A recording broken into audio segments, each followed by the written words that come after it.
સ્થાનિક સ્વરાજ્યની ચૂંટણીને લઈને ભાજપની બેઠક મળશે। રાજકોટમાં ભાજપની સૌરાષ્ટ્ર ઝોનની બેઠક મળશે। જગદીશ વિશ્વકર્મા અને રત્નાકરની ઉપસ્થિતિ રહેશે।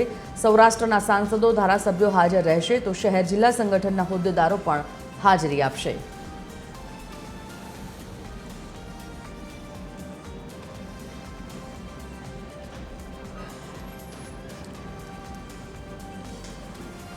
તો શહેર જિલ્લા સંગઠનના હોદ્દેદારોની પણ હાજરી। સ્થાનિક સ્વરાજ્યની ચૂંટણીને લઈ ભાજપની બેઠક મળવાની છે। જણાવી દઈએ, રાજકોટમાં ભાજપની સૌરાષ્ટ્ર ઝોનની મહત્વપૂર્ણ આ બેઠક મળવા જઈ રહી છે, જેમાં જગદીશ વિશ્વકર્મા અને રત્નાકરની પણ ઉપસ્થિતિ વિશેષ રહેશે।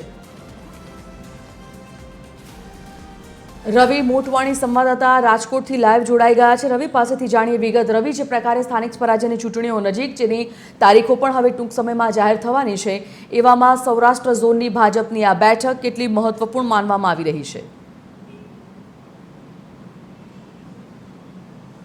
જી સંજીવની, જરૂરથી જણાવી દઉં, સ્થાનિક સ્વરાજ્યની ચૂંટણીને હવે ગણતરીના દિવસો બાકી છે જાહેર થવામાં। ત્યારે ભાજપ તો જ્યારે પણ પૂછો ત્યારે કહેતો હોય છે કે અમે ચૂંટણીની તૈયારીમાં જ હોય છે, પરંતુ જ્યારે ચૂંટણીઓ જેમ જેમ નજીક આવતી હોય છે ભાજપ વધુ એક્શન મોડમાં આવતું હોય છે।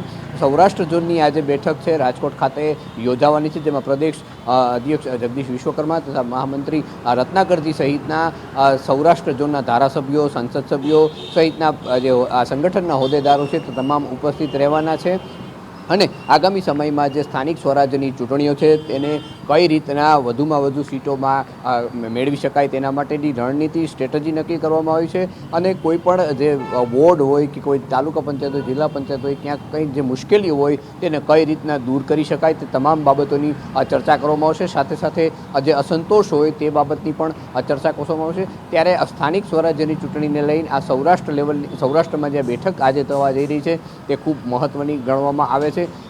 તમામ ચૂંટણીઓ આગામી દિવસોમાં થનારી ચૂંટણીઓને લઈ તમામ મુદ્દાઓ પર ચર્ચા કરવામાં આવશે। સાથે સાથે આ યુદ્ધની જે પરિસ્થિતિ ચાલુ છે તેમાં લોકો પાસે કઈ રીતના જઈને પોતાની વાત રજૂ કરી તે તમામ બાબતોની હાલ ચર્ચા કરવામાં આવશે। જી સંજીવની, ધન્યવાદ સમગ્ર જાણકારી બદલ।